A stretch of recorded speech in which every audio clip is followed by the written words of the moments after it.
आदाब अर्ज है क्राइम शो बेनकाब में आपका खैर मकदम है। मैं हूं रिजवान मलिक। नाजरीन, इस प्रोग्राम के जरिए हम बेनकाब करेंगे उन दहशतगर्दों के खौफनाक चेहरों को जिनकी वहशियाना करतूतों ने इंसानियत को शर्मसार कर दिया है।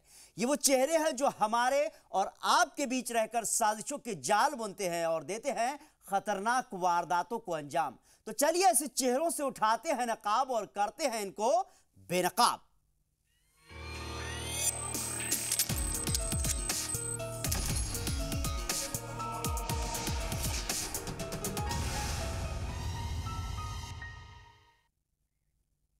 सबसे पहले बात मोस्ट वांटेड हीरा कारोबारियों की।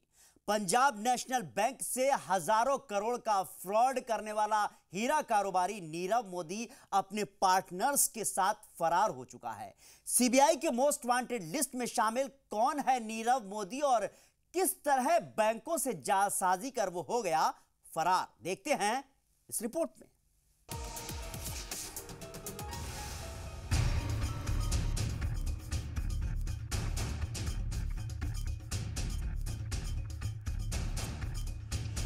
तस्वीर में नजर आ रहा शख्स हीरा कारोबारी नीरव मोदी है। इस शख्स पर पंजाब नेशनल बैंक के साथ 11,400 करोड़ रुपए का फ्रॉड करने का इल्जाम है।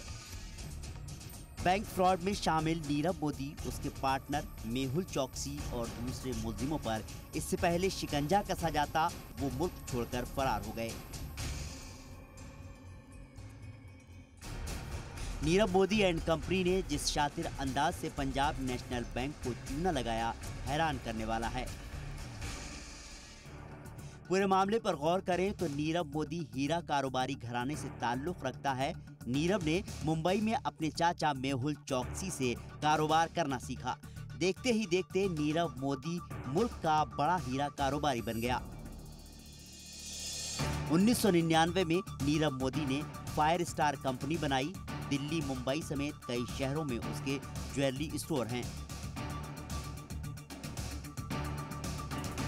तो गैर मुमालिक में भी नीरव मोदी के ज्वेलरी स्टोर हैं।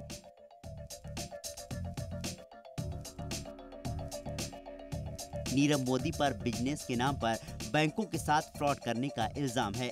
2011 से शुरू हुआ ये फ्रॉड 7 साल बाद 25 जनवरी 2018 को बेनकाब हो पाया। पूरे मामले पर गौर करें तो नीरव मोदी ने पीएनबी के अफसरान से मिलकर LOI यानी लेटर ऑफ अंडरस्टैंडिंग हासिल कर लिया था। ये ऐसा लेटर होता है जो बैंक को कस्टमर का गारंटर बनाकर देता है।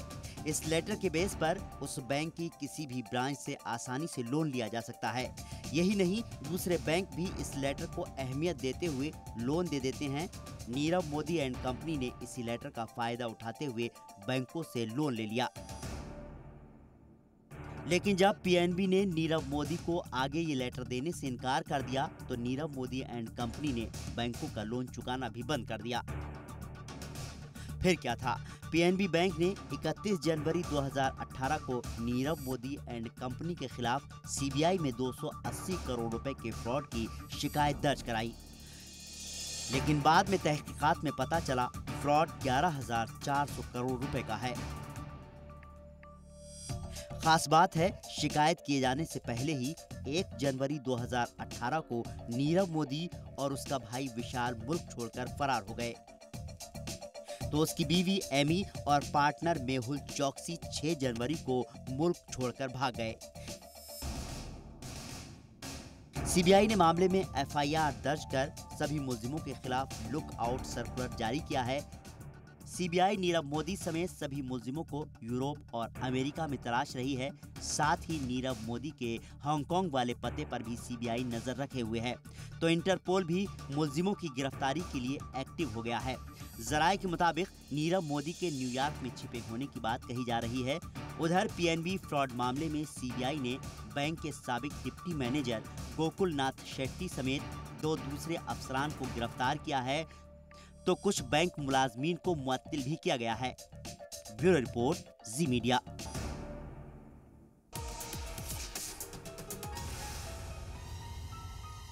बात मोस्ट वांटेड आरिज खान उर्फ जुनैद की।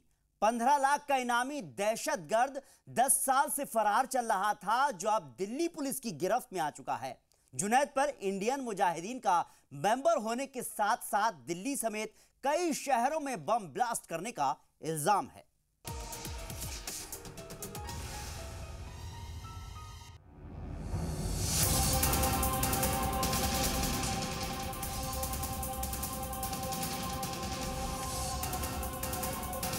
दिल्ली पुलिस की स्पेशल सेल की गिरफ्त में खड़ा 32 साल का आरिज खान उर्फ जुनैद है।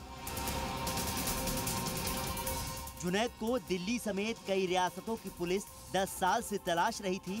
15 लाख के इनामी इस मोस्ट वांटेड दहशतगर्द का सुराग लगाना पुलिस के लिए टेढ़ी खीर साबित हो रहा था, लेकिन अब जाकर वो पुलिस के शिकंजे में फंस पाया है। पुलिस के मुताबिक जुनैद पर कई शहरों में बम ब्लास्ट कर दहशत फैलाने और बेगुनाहों को मारने का इल्जाम है। ये बहुत सारे बॉम्बिंग इंसिडेंट्स में इन्वॉल्व रहा है। इसके टेररिज्म की हरकतों का आप अंदाजा इससे लगा सकते हैं कि इसके बॉम्बिंग इंसिडेंट्स में 165 लोग मारे जा चुके हैं और 535 लोग घायल हुए हैं। जुनैद पर 2007 में यूपी में ब्लास्ट करने, 2008 में दिल्ली में अलग अलग इलाकों में सीरियल ब्लास्ट कर 165 लोगों की जान लेने, 2008 में ही जयपुर और अहमदाबाद में ब्लास्ट करने के इल्जाम हैं। साथ ही 19 सितंबर 2008 में दिल्ली के बाटला हाउस एनकाउंटर के दौरान फरार होने का इल्जाम है। ये 2008 के जो सीरियल ब्लास्ट हैं दिल्ली के, उसमें वांटेड है। इसके अलावा उत्तर प्रदेश के यूपी के जो कोर्ट ब्लास्ट हैं 23 नवंबर 2007 के, उनमें वांटेड है। जयपुर के जो 13 मई 2008 के ब्लास्ट हैं, सीरियल ब्लास्ट थे, उसमें वांटेड है। अहमदाबाद सूरत में जो ब्लास्ट हुए थे, अहमदाबाद में ब्लास्ट हुए थे और सूरत में जो आईडीज मिली थी 26 जुलाई 2008 को, उसमें ये वांटेड है। ये एक्सपर्ट बॉम्ब मेकर है, इंडियन मुजाहिदीन का कॉन्स्पिरेटर है। इनकी जितनी बॉम्बिंग्स हुई हैं और उसमें एग्जीक्यूशनर भी रहा है ये, जिसे हम आजमगढ़ मॉड्यूल कहते हैं, जिसमें आतिफ अमीन जो बाटला हाउस एनकाउंटर में मारा गया था, ये उसका साथी है। बाटला हाउस एनकाउंटर में ये मौके से भाग गया था, ये भी उस एनकाउंटर में इन्वॉल्व था पुलिस टीम के साथ। उसी वक्त से दिल्ली समेत कई सूबों की पुलिस आरिज खान उर्फ जुनैद को तलाश रही थी, जो 14 फरवरी 2018 को पूरी हो पाई। जुनैद को इंडो नेपाल बॉर्डर से गिरफ्तार किया गया है। पुलिस की माने तो सितंबर 2008 में उसे खबर मिली थी कि दिल्ली सीरियल बम ब्लास्ट के मुल्जिम और इंडियन मुजाहिदीन के दहशतगर्द जामिया के बाटला हाउस में L18 बिल्डिंग में छिपे हैं। फिर क्या था, 19 सितंबर 2008 को दिल्ली पुलिस की स्पेशल सेल ने बाटला हाउस की L18 बिल्डिंग को घेर लिया। पुलिस को देखते ही फ्लैट से गोली चलने लगी तो पुलिस ने भी फायरिंग शुरू कर दी। इस एनकाउंटर में जुनैद के 2 साथी मारे गए थे, एक साथी गिरफ्तार किया गया था तो जुनैद फरार होने में कामयाब हो गया था। पुलिस जुनैद को लंबे अरसे से तलाश रही थी, लेकिन उसका कोई पता नहीं चल पाया। दिल्ली सीरियल ब्लास्ट समेत 5 दहशतगर्दाना मामलों में शामिल जुनैद पर NIA ने 10 लाख और दिल्ली पुलिस ने 5 लाख रुपए के इनाम का ऐलान किया हुआ था। जुनैद पर 15 लाख का रिवार्ड है, जो भी हमने 10 लाख NIA से है और 5 लाख दिल्ली पुलिस से है। बाकी स्टेट पुलिस से भी इस पर रिवार्ड है, वो हम अभी पता करने की कोशिश कर रहे हैं कि कहाँ से कितना है। पर अप्रोक्सीमेटली मान सकते हैं कि 20 लाख के करीब इस पर रिवार्ड है। इसी बीच दिल्ली पुलिस की स्पेशल सेल को खबर मिली कि जुनैद नेपाल में नाम और पहचान बदल कर रह रहा है और वो उत्तरांचल में इंडो नेपाल बॉर्डर पर आने वाला है। फिर क्या था, दिल्ली पुलिस ने जाल बिछाया और 14 फरवरी 2018 को उसे उत्तरांचल में इंडो नेपाल बॉर्डर पर गिरफ्तार कर लिया गया। स्पेशल सेल की टीम को एक बड़ी स्पेसिफिक सी इन्फॉर्मेशन मिली थी, जो कि हम अब्दुल सुभान तौकीर, जिसको गिरफ्तार किया था, उसके कंटिन्यूएशन में काम कर रहे थे। और उस कंटिन्यूएशन में एक इन्फॉर्मेशन मिली थी कि इंडो नेपाल बॉर्डर पे बनवासा एक जगह है, बनवासा बॉर्डर उत्तराखंड में, यहाँ आरिज खान अलियास जुनैद अपनी किसी कांटेक्ट से मिलने आएगा। और इस इन्फॉर्मेशन पे कल शाम को इस टीम ने इनको गिरफ्तार किया है। पुलिस के मुताबिक यूपी के आजमगढ़ का रहने वाला जुनैद इंजीनियरिंग की पढ़ाई छोड़कर इंडियन मुजाहिदीन में शामिल हो गया था। जुनैद बम बनाने में माहिर है। उसने नेपाली लड़की से शादी की है। आरिज खान उर्फ जुनैद की गिरफ्तारी पुलिस के लिए बड़ी कामयाबी है, लेकिन जुनैद की गिरफ्तारी को लेकर सियासत भी तेज हो गई है। कांग्रेस इस गिरफ्तारी पर सवाल उठा रही है तो बीजेपी इसे बड़ी कामयाबी के तौर पर देख रही है। He's been arrested from some place that we don't know. He should have been arrested from the site of the encounter itself, but he wasn't. So I think the police should have to explain why he wasn't arrested from the site itself, how he was allowed to escape. ये आतंकवाद से जुड़ा हुआ मुद्दा था। ये बात बार बार कही जाती थी। उस वक्त कांग्रेस से कुछ लोगों के घड़ियाली आंसू सुनाई पड़े थे, दिखाई पड़े थे, और कुछ लोग वहाँ पर चीख चीख के रो रहे थे, कांग्रेस के मित्र अपने राजनीतिक स्वार्थ के लिए। वो चीज़ें बार बार बेनकाब हो रही हैं, वो लोग एक्सपोज हो रहे हैं। 10 साल बाद ही सही, दहशत गर्दाना वारदातों का मुल्जिम आरिज खान उर्फ जुनैद सलाखों के पीछे पहुंच चुका है। उसके साथ ही रहे शहजाद अहमद को निचली अदालत से उम्र कैद हो चुकी है। जुनैद को उसके किए की क्या सजा मिलती है, ये तो आने वाला वक्त ही बताएगा। जी मीडिया के लिए दिल्ली से ब्यूरो रिपोर्ट।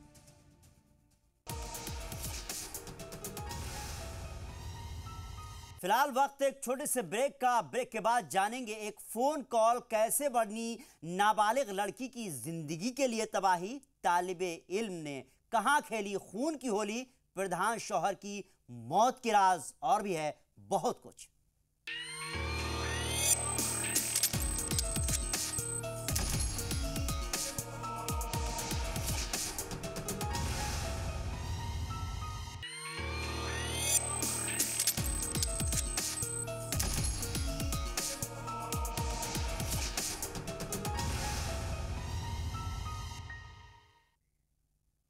के बाद आपका खैर मकदम है। आप देख रहे हैं क्राइम शो बेनकाब। बात उस नाबालिग तालिबा की जो असमत दरी का शिकार हो गई। मुल्जिम ने जिस शातिराना ढंग से नाबालिग को अपने चंगुल में फंसाया और फिर वहशीपन को अंजाम दिया, आप जानेंगे तो दंग रह जाएंगे। हालांकि वारदात के फौरन बाद ही बिहार की दरभंगा पुलिस ने मुल्जिम को गिरफ्तार कर लिया।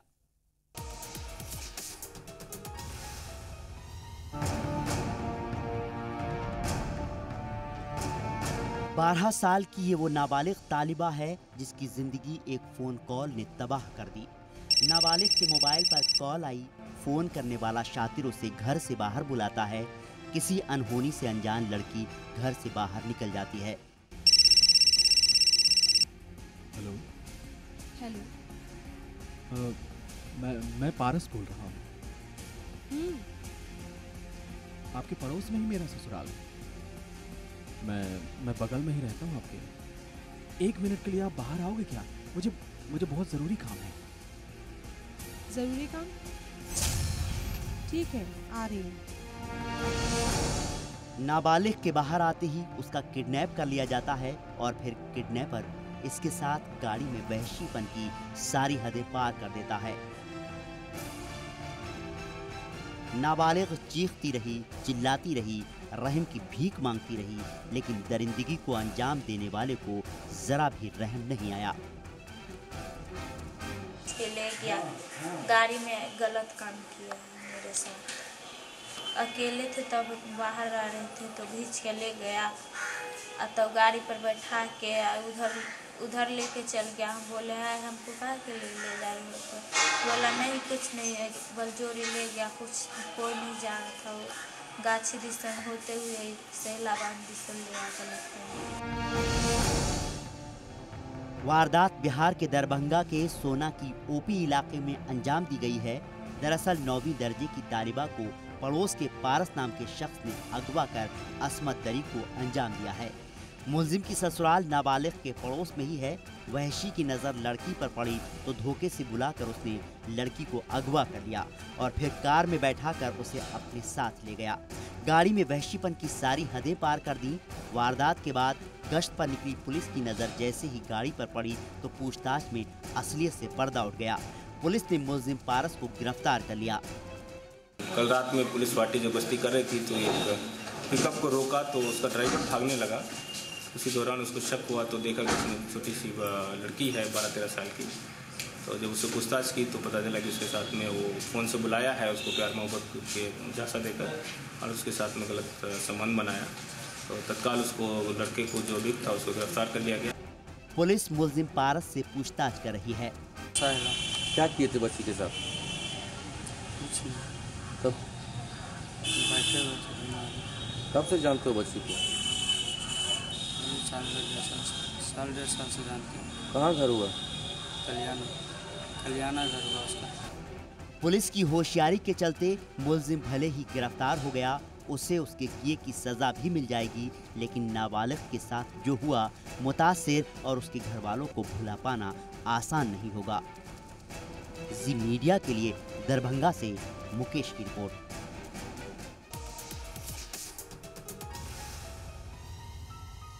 अमेरिका के स्कूल में एक तालिबे इल्म ने खूनी खेल खेला है। फ्लोरिडा के पार्कलैंड में एक स्कूल में हथियारबंद नौजवान ने अंधाधुंध गोली चलाकर 17 लोगों को हलाक कर दिया, जबकि दर्जनों लोग जख्मी हो गए। पुलिस ने 19 साल के इस हमलावर को गिरफ्तार कर लिया है। आखिर उसने वारदात को अंजाम क्यों दिया, देखते हैं इस रिपोर्ट में।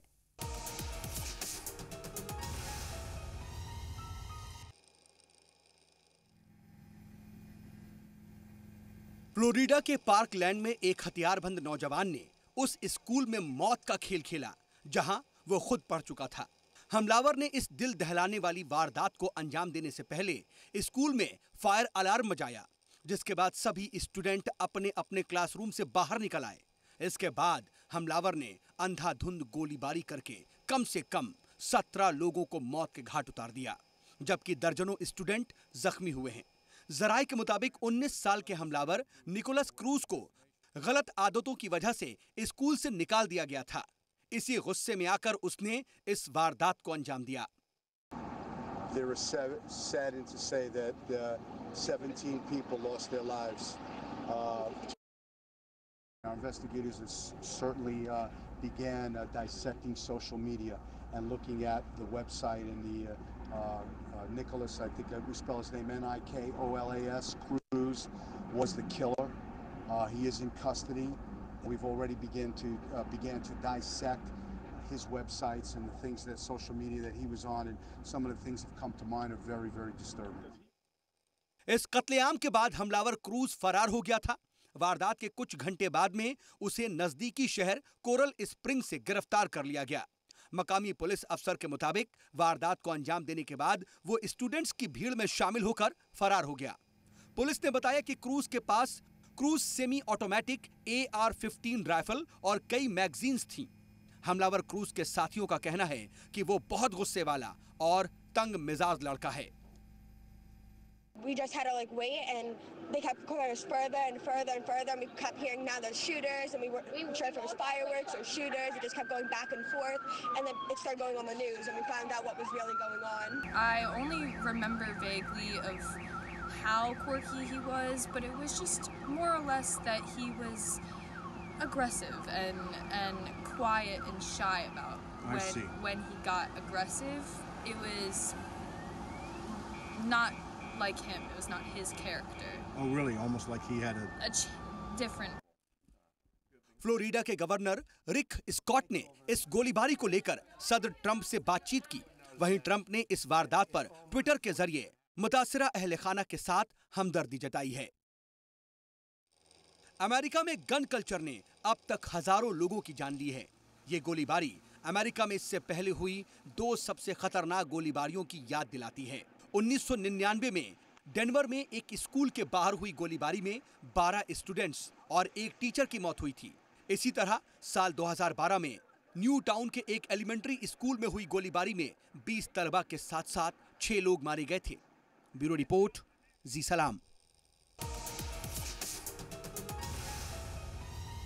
फिलहाल वक्त एक छोटे से ब्रेक का। ब्रेक के बाद प्रधान शौहर की मौत के राज और अंधे कत्ल का पर्दाफाश।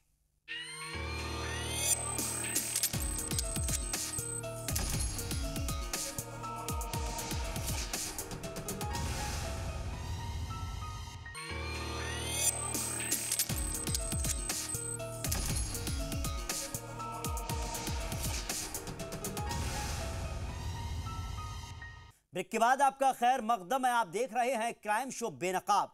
उत्तर प्रदेश में बदमाशों के हौसले बुलंद हैं। इस बात का अंदाजा बरेली में प्रधान शौहर के कत्ल की वारदातों से लगाया जा सकता है। 12 घंटे के दरमियान 2 प्रधान शौहर की लाशें बरामद की गईं। एक का गोली मारकर कत्ल कर दिया गया तो दूसरे प्रधान शौहर की गन्ने के खेत में लाश मिलने से सनसनी फैल गई। क्या है पूरा मामला, देखते हैं इस रिपोर्ट में।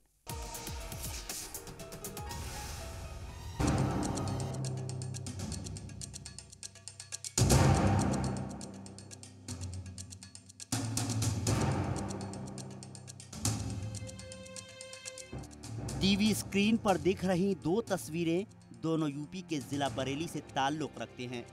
दोनों की बीवी प्रधान हैं। पहली तस्वीर नवाबगंज थाना इलाके के प्रेमनगर गांव की प्रधान सावित्री देवी के शौहर गंगाराम की है, जो पेशे से सरकारी स्कूल में टीचर हैं। तो दूसरी तस्वीर थाना देवरनिया के पिपरा नानगार की प्रधान मुनव्वर जहां के शौहर मोहम्मद साजिद की है, जो समाजवादी पार्टी से ताल्लुक रखते हैं।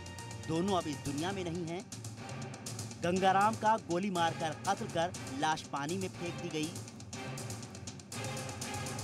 तो मोहम्मद साजिद की गांव के ही पास गन्ने के खेत में लाश मिली, जिनके भी कत्ल किए जाने की बात कही जा रही है।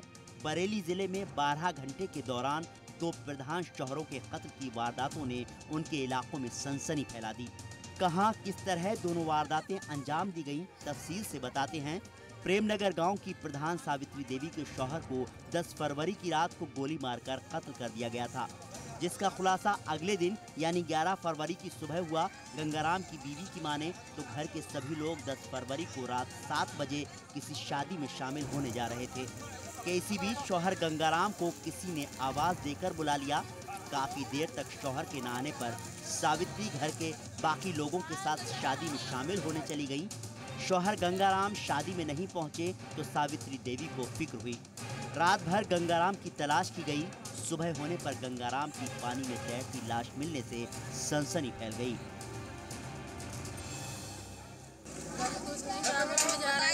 साथ जा रहे हैं, लेकिन 5 मिनट पहले गेट पे आवाज़ दी कि चलो, फिर हम 5 मिनट लग गए हमें अंदर। कहाँ जाने के लिए?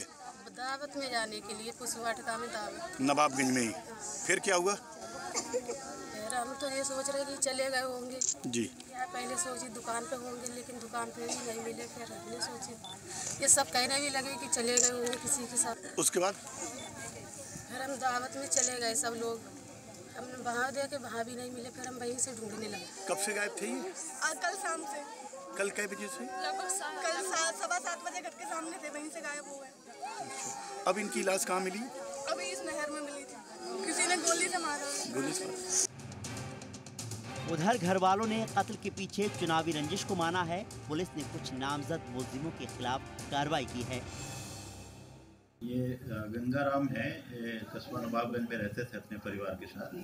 कल शाम को इनके परिवार को वही कस्बा नवाबगंज में शादी में जाना था, तो इनकी पत्नी और बच्चे चले गए थे, ये अकेले रह गए थे। उसके बाद जब परिवार लौट के आया तो ये वहाँ नहीं मिले। आज उनकी डेड बॉडी मिली है रिछौला के पास में, कस्बा रिछौला में नहर के बीच में, और इनके बाएं कनपट्टी पर गोली का निशान है, तो गोली मारकर की कोई हत्या की गई है। प्रधान शौहर गंगाराम के कत्ल की गुत्थी सुलझी भी नहीं थी कि देवरनिया थाने के पिपरा नानकार के प्रधान शौहर साजिद की गन्ने के खेत में लाश मिलने से सनसनी फैल गई। घर वालों की माने तो गांव में सड़क बनाने का काम चल रहा था। 11 फरवरी की सुबह उनके मोबाइल पर किसी की कॉल आई। साजिद फौरन बाइक लेकर चले गए। काफ़ी देर तक जब वो नहीं लौटे तो घर वालों को फिक्र हुई, उनकी तलाश की जाने लगी। इसी बीच गांव के ही पास गन्ने के खेत में एक लाश पड़ी होने की खबर मिली, जिसकी पहचान मोहम्मद साजिद के तौर पर हुई। पुलिस ने मौके वारदात पर पहुंचकर लाश को कब्जे में लेकर पोस्टमार्टम के लिए भेज दिया। ये घर से किस समय गए हुए थे? सुबह 11 बजे गए थे, 4 बजे किसी ने देख कर बताया कि गन्ने के खेत में पड़े हुए हैं, तब ये लोग उसको उठा के लेकर आए। प्रथम दृष्टया क्या लगता है सर? पीएम आने के बाद ही कुछ कह पाएंगे। पोस्टमार्टम के बाद लाश मोहम्मद साजिद के घर वालों को सुपुर्द कर दी गई। घर वाले इसे चुनावी और आपसी रंजिश के चलते कत्ल किए जाने का इल्जाम लगा रहे हैं, लेकिन पोस्टमार्टम रिपोर्ट में मौत की असली वजह का पता नहीं चल पा रहा है। मोहम्मद साजिद के विसरा को महफूज कर लिया गया है। अब विसरा टेस्ट रिपोर्ट के बाद ही मौत की असली वजह का खुलासा हो पाएगा। जी मीडिया के लिए बरेली से सुबोध मिश्रा की रिपोर्ट।